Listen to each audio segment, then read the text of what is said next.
শর্মে চলে এসেছি একটা ধোকার রেসিপি নিয়ে, যেটা ওল আর ছোলার ডাল দিয়ে আমি বানিয়েছিলাম।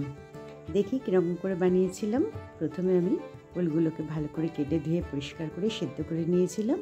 বেশ নরম হয়ে যেতে নামিয়ে ভালো করে ম্যাশড করে নিয়েছিলাম, যাতে একবারে মানে মাখনের মতো হয়ে যায়। ওরকমভাবে আমি আর কি হাত দিয়ে প্লেন করে নিয়েছিলাম। তারপরে আগের দিন ভিজিয়ে রেখেছিলাম ছোলার ডাল, সেটার মধ্যে দিয়ে দিয়েছি একটু কাঁচা লঙ্কা আর একটু গুঁড়ো মশলা দিয়ে ভালো করে পেস্ট করে নিয়েছিলাম। এবারে দুটো পেস্ট একসাথে মিশিয়ে তার মধ্যে হলুদ, কালো জিরে, নুন, কাশ্মীরি রেড চিলি পাউডার, জিরে গুঁড়ো, ধনে গুঁড়ো, নুন, মিষ্টি সব কিছু দিয়ে বেশ ভালো করে মেখে নিয়েছিলাম। এইবারে কড়ার মধ্যে তেল দিয়েছিলাম, সর্ষের তেল দিয়েই করেছি পুরো রান্নাটা।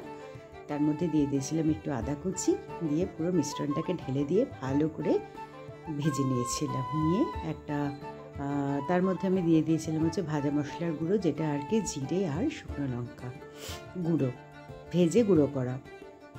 এবারে ভালো মতো হয়ে গেছিলো যখন, একটা ডিশের মধ্যে আমি তেল লাগিয়ে নিয়ে মিশ্রণটাকে ঢেলে দিয়েছিলাম আর মোটামুটি হাত দিয়ে চেপে চেপে একটা শেপ বানিয়ে নিয়েছিলাম। নিয়ে বেশ কিছুক্ষণ রেখে দেওয়ার পরে কেটে কেটে সেগুলোকে ভেজে নিয়েছিলাম। ভেজে নিয়ে এইবারে ওই তেলের মধ্যে একটুখানি আলু, মানে একটু আলু দিয়েই রান্নাটা করব বলে আলুগুলোকে ছোটো ছোটো করে পিস করে একটু ভেজে নিয়েছিলাম। নিয়ে ওর মধ্যে একটু জল দিয়ে হালকা করে একটু সেদ্ধ করে নিয়েছিলাম, নিয়ে তুলে রেখেছিলাম। এবার কড়াতে আরও একটু তেল দিয়ে তার মধ্যে একটু জিরে, শুকনো লঙ্কা, তেজপাতা, গোটা গরম মশলা দিয়ে একটু ফোড়ন দিয়েছিলাম। আর দিয়ে এবারে তার মধ্যে আমি একটা মশলা করেছিলাম, যেটা হচ্ছে জিরে আর হচ্ছে আদা আর টমেটো একটা পেস্ট করেছিলাম, সেটা মিশিয়ে দিয়েছিলাম। আর দিয়ে এবারে ভালো করে যখন কষানো হয়ে গেছিলো, আর একটা বোলের মধ্যে আমি জিরে গুঁড়ো নিয়ে গেছিলাম আর শুকনো লঙ্কা আর হচ্ছে হলুদ আর একটু নুন সব কিছু দিয়ে একটা বোলের মধ্যে জল দিয়ে মিশিয়েছিলাম, সেটা আমি ঢেলে দিয়েছিলাম। দিয়ে ভালো করে কষিয়ে নিয়ে এবারে ওই সেদ্ধ আলুগুলোকে মিশিয়ে দিয়েছিলাম। দিয়ে ভালো করে কষে নিয়ে কিছু কাঁচা লঙ্কা দিয়ে দিয়েছিলাম।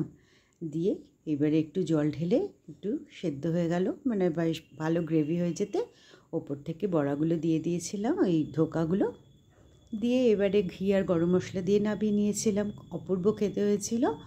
আর আপনারা যদি ভালো লাগে অবশ্যই আপনারা এটা সাবস্ক্রাইব করবেন, অবশ্যই এটা বানিয়ে ফেলবেন।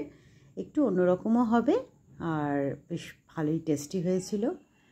আর আপনারা ভালো থাকবেন।